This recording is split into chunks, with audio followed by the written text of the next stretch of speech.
Alright guys, so we're heading down to the shop again for another, I don't expect too many service calls, haven't had any yet this morning, but I hope I don't get any this morning. It's 6 degrees right now. It is plenty cold, but I'm going to start rebuilding this 8.1 liter. We'll show some of the disassembly on that. I gotta flip the block over on it, on these 8.1s. For me, if I got the engine out and I got the head off, I just flip the block over on a pallet or something upside down and let all the lifters kind of, you know, go towards the top of the lifter boards, and then I pull the cam out, and then I'll just take a magnet and pull the lifters out of the bottom, because that's the way they got to come out on these engines. Because we're going to put new cam bearings and everything in it, because the customer bought the outer frame kit from Mag Kits, so I just, you know, if he buys the parts, I'm going to use every part that I can, so he bought them. But I'll be back in a little bit here when we get down here and we start disassembling this engine. What kind of excavator? Is that a cat, or what is that? Let's see what kind of excavator this is. This asshole here is going to get us killed. Trying to pass on a corner. What a stupid son. Trying to pass on a corner on a double yellow line. Isn't this guy a genius?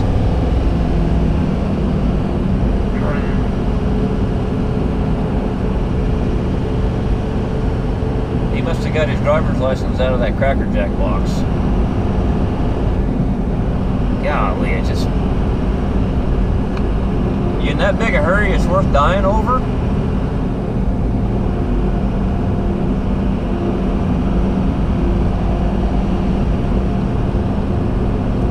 I was gonna say, that might have been a good video opportunity there. Might have really got to see something exciting happen.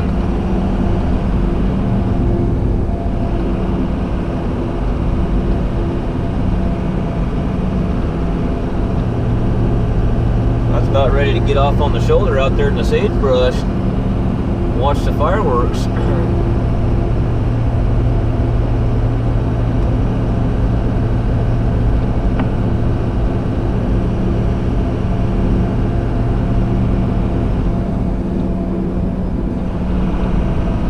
Alright guys, well, I'll be back at the shop here in a little bit and we'll begin the disassembly on this thing. So we're going to start on the in frame here of the well, we're just going to do outer frame. I got an outer frame kit. I'm going to go ahead and pull the covers on the ends and reseal the front and rear seal and everything on it while I got it here. But anyway, we're going to start on this 8.1 liter powertech. These are way simpler than the one I just got done with on the 6170. So I like this motor a lot. I mean, these are good old motors here. But as you'll see here, I've got some Ancor tools that was given to me by Otis Smith. Otis, we're sending you some things that I'm not going to tell you what they are, but it'll be a surprise. It's going to take a little bit. We're having them made, so we got to send you something for a token of. I can't keep getting stuff like this and not show any kind of, you know, not give something back. That's just not. I can't. I feel like I'm taking advantage of somebody, you know, when they give me stuff like that. I've never been given anything in my life. So I deeply appreciate it, but I got to tell you a little story. When I seen these and these wire strippers, it just brought back a memory, because the first thing it says here says marine grade products, and these are really nice, really good quality. These here are. I'm going to use them, guarantee you that. Anyway, when I worked for the company that I used to work for, Strawberry Nursery, I'd got fed up with them about halfway through my stint, and I'd quit them, and I'd taken a job down in Sabine Pass, Texas. And I'm originally from Texas. I lived there till I was like 11 years old, and then I've been up here ever since. And I'm 42 years old. I'm 42 years old now, but I still got a lot of family down there and everything. But anyway, so I took this job down there on what was the name of that outfit called? Horizon Offshore. And it was a pipeline barge out in the Gulf.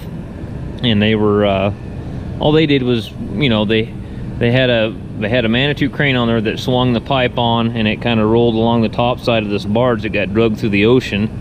And then these pipe fitters, they welded it together, and then it kind of just strooped over the back down onto the ocean floor. And so keep in mind, I am an ex-submarine service guy, and on submarines in the Navy, even a surface ship, you know, watertight integrity of the hull is a very important issue. You know, keeping the water out of the people tank, very important thing. So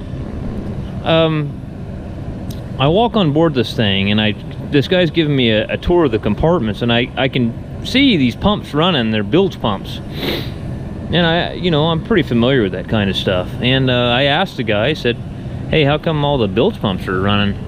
You guys having some work done, or having some issues, or you just condensation on the hull sweating and time to pump them out, or what? He goes, oh no, if we don't pump them, this sumbitch will sink.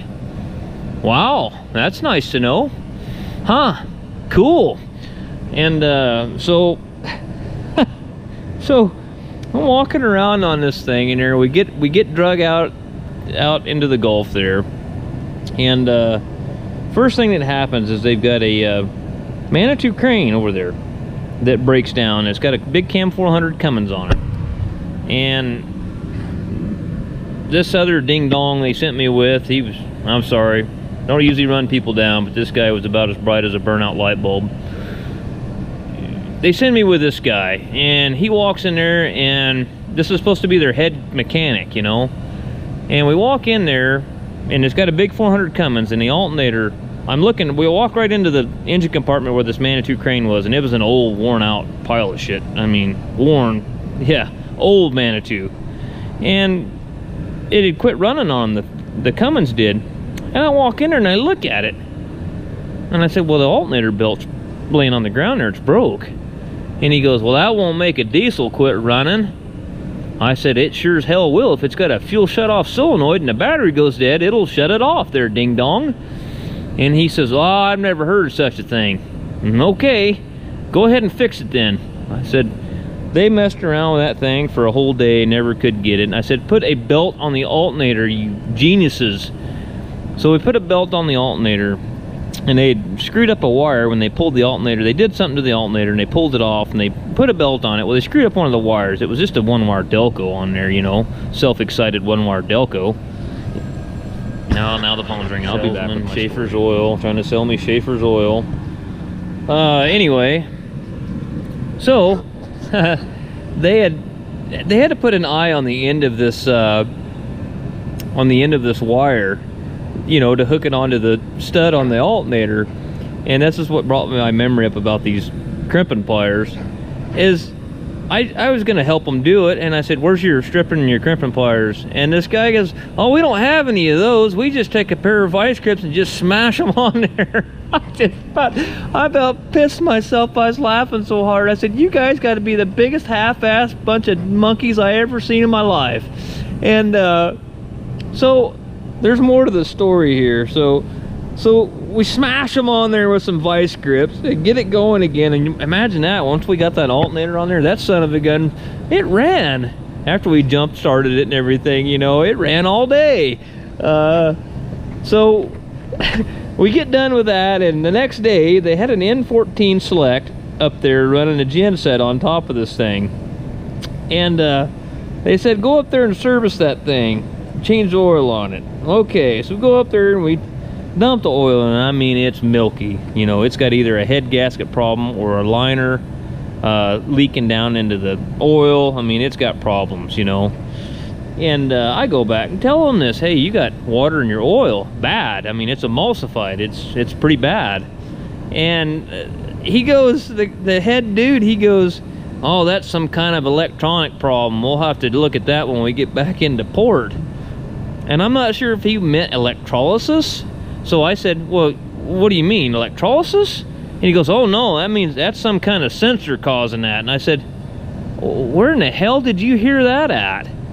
And you know, there was multiple stories. I spent about a week on this thing, and we pulled back in. I said, this ain't for me, man, see you later. And I loaded my stuff up and I was gone. But that was I don't know if you guys wanted to hear my little story, but that was one of my experiences in life about going out into the Gulf of Mexico. It was crazy. But anyway, let's get back on with the 8.1 liter. Thank you very much, Otis, and we're going to send you a token of our appreciation. I think you'll like it. We're in the process of having them made, so it might take a little bit to get them to you. So I'll be back. I got to knock the rest of pistons and liners out of this and then clean this block up, and we'll be ready to go. Before I forget, let's throw those on the old snap-on toolbox there. Now these are not OEM parts, these are Reliance parts. I get those through ag kits. Now if you want to save yourself some money on some of these older John Deere engines, you can definitely do that. And don't be afraid, there's nothing wrong with these parts, nothing. What did I do with them? They're not over here anymore. We moved them all because I needed to get this old dually in here. My kid was helping me, and he started pulling the transmission out of that old dually, somebody's old feed truck. Here they are. But there's nothing wrong with these parts. I'm not going to be able to go as far as I wanted to today because the cylinder head is on truck freight. We got a new head for it. And I was also, to address another question, I was asked why we don't. I was asked, one of my viewers asked, how come you're changing the head? Here's the simple, short answer that I can give you: is it's liability. Liability is the first thing. I don't want to drop a valve on an old head, putting an old head back on a brand new engine and destroy a brand new engine. The second thing is the machine shops in this area, within probably 200 miles of this area, I don't know if they just won't hire people and get the job done, or they just don't give a shit, or what. But if you take something in there, I mean, they'll have it for months, and then they don't stand behind their work. They're just terrible. I've had too many bad experiences with machine shops, and if I avoid machine shops like the plague, like the absolute plague. You know, if I can get a new cylinder head or a reman one somewhere and stick on it and go and get going with the program, then that's what I usually do, and then I'm way better ahead. I've had so many, I could sit here for hours and tell you the horror stories of machine shops that I've had, and got stuff from the machine shops and looked, and they didn't even do what you told them to do, or they did it and they did a half-ass job of it, or I mean, caulk and cam bearings wrong, and I mean, the list goes on and on and on. I'm not saying that I'm perfect. I make mistakes too, but I'll tell you what, I can guarantee you this: when I screw something up, I stand behind it 100%. So anyway, that's my little spill on that.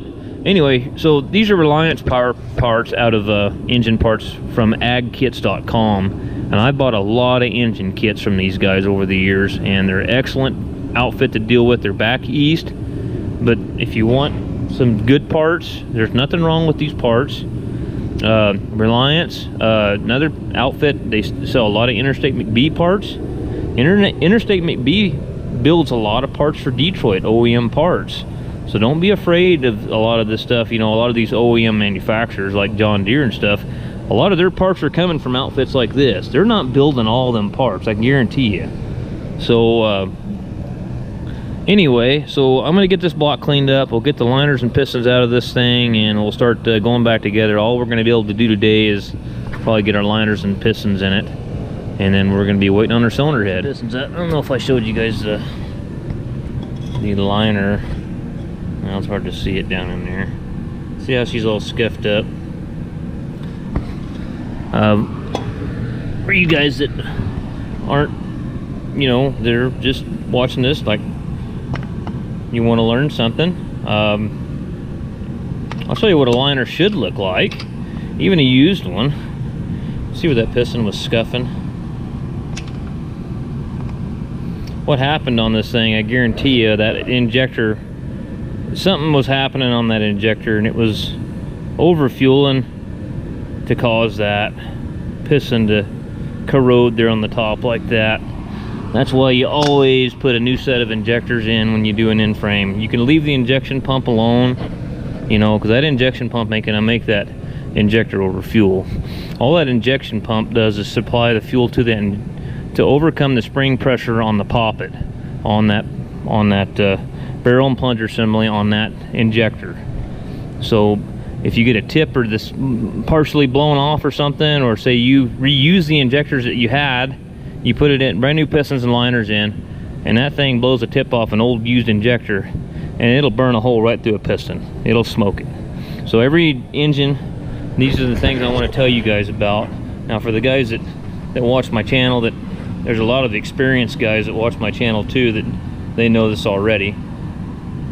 One thing that I can't stress enough, Brent put new rod bolts in. Okay, on these old engines, they're not torque to yield, but they're reusable rod bolts. But I had a case motor one time that I torqued them all, but that son of a gun broke. It broke that bolt right at the head, snapped her right off, and it windowed the block, and I ended up having to go to a tractor salvage yard. I found another block, and basically I started over and had to do that job for free because I didn't change the rod bolts. I can't stress enough, change those damn rod bolts. Even if they're reusable, the bolts were like 80 bucks for the whole bolt kit. You know, and the head bolts, I put new head bolts. The head bolts for this one were 160 bucks. So change those damn bolts. Main bearing bolts, that's, you know, the main bearing bolt's not going like that, you know.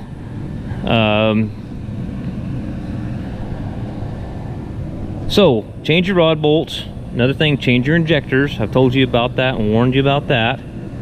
And another thing about these 8.1 liters, it's really nice to do. Every one of these 8.1s that I work on anyway, and over the years I've done a lot of these 8.1s, you don't have to do much cleaning on these counterbores. There's a lot of engines get a little carbon up underneath here. You know, these 8.1s have always been sealed up pretty good to where there hasn't been much carbon. There isn't a whole lot of cleaning to do on them. That's kind of nice. So, all right guys, well I'm gonna get this top block deck surfaced up, clean the counterbores up a little bit, and then clean my crank journals up, and then we'll be putting her back together. This one's a lot easier than that thing we just did. Let's try this. That one there won't work. Oh shit, I thought it was 5/8. What was I thinking? That was 5/8 for some reason. Way smaller. It's like 1/2 inch.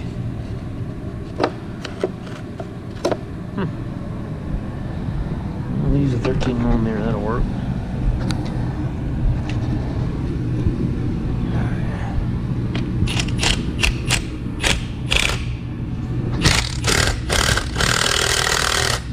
Ah, here she comes. All right.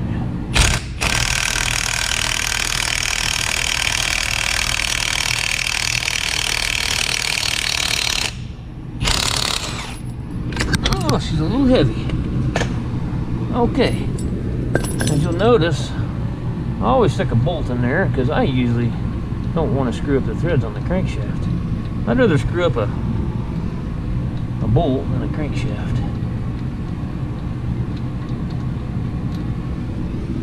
Okay, there's the big washer at. Just take that in, and we'll just leave that off for now. Pull the key out. I'll have to get a chisel or something to knock that out of there. Pull the key out of the crank, and then go ahead and pull these bolts off here. There's some Torx ones here. Yeah, that's right. I forgot about those.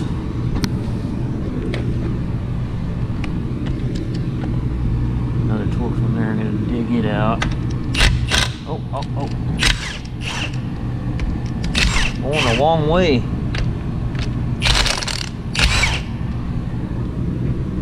Alright.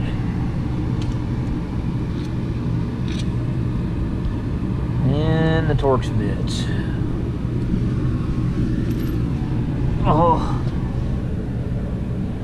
We'll get my Torx bits.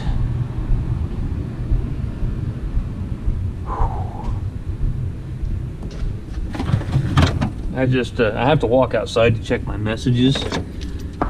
Damn it. Sockets are falling off the racks. I went out there, a guy asked me, David asked me, he had a 9320T, did a head gasket on and was having some troubles with it. He was doing a high fuel pressure code, and he did find the problem, a restricted screen underneath the fuel temperature sensor, which actually on that particular model That'll restrict the return flow. And it'll make the pressure go too high. Guarantee you that.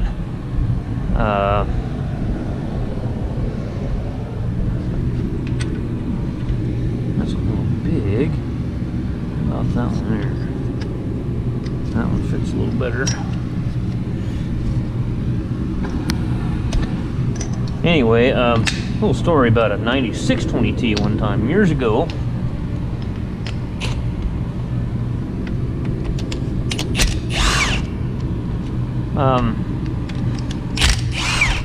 Operator come into the shop there, and he says this 9620, it's knocking and doesn't want to shut off half the time. I said, what do you mean it don't want to shut off? He goes, well, it revs up by itself, and then you turn the key off and it just keeps running. Well, the first thought of my mind was, well, shit, we got a runaway. What the hell's going on? Well, long story short, I was still pretty young in the industry back then. I was just kind of starting for a lot of the tractor work that I was doing, and I was still learning a lot. And my buddy Pete was working for John Deere at the time, before John Deere started forcing all their small dealers out. And Pete was a damn good John Deere mechanic, still is, still does it, but he works for himself, like me. But anyway, Pete, I couldn't figure out what was going on with it, and Pete came over to help me, and Pete couldn't figure out what the hell was going on. I mean, actually Pete threw 6 injectors in it. Me and him tag teamed it. We put 6 injectors in it. It wasn't throwing no codes, wouldn't throw any codes, but you would get to revving that thing up, and we both determined, and man, that's a fuel knock. That is a damn fuel knock. That's not a, like a rod bearing or something like that. That's a fuel knock. And you could shut the key off and that sucker it'd rev up by itself and just go, and you pull the throttle all the way back. And I mean, it made us nervous one time. I remember I got in the cab. It was after we put the injectors in. I got in the cab. I thought that son of a bitch was gonna blow up. And so I'm trying to remember what I did. I wanted to check fuel pressure with key on and turn it. That's what I did. I cranked on it. I unplugged the injector harness, and I had thought of this while he took off after we put the injectors in, and he said, I got to think on this, or I'm gonna have to follow a DTAC solution. Well, I got to thinking about it. I said, man, I'm getting fuel in my intake or something where I'm not supposed to be getting fuel at. So long story short, I put a fuel gauge on that, and I unplugged the injector harness from the top of the cylinder head, and then I cranked on it, and I watched my fuel pressure. And as soon as I got fuel pressure up and I let off the starter, that fuel pressure just started bleeding down. Well, it's supposed to hold fuel pressure. Well, where they had drilled the intake manifold on that engine, okay, they had put the fuel inlet vertical like this, and then they had cross drilled it like this. Well, where they had cross drilled that thing, that when they went down one of those directions, they had a plug. They had a plug in that, and that went right into the intake manifold where they cross drilled it. And I had found it, and the damn plug had came out, and the fuel was going from the fuel pump directly straight into the intake manifold, and it was just running away with itself. I took an 1/8 inch pipe tap, and I tapped the hole, and I put a bunch of Loctite sealant on it, and I put a pipe plug in it, and never had a problem after that. But that was one of the weirdest things I've ever seen. Well, we got the block upside down. We're sort of pull the cam out of here.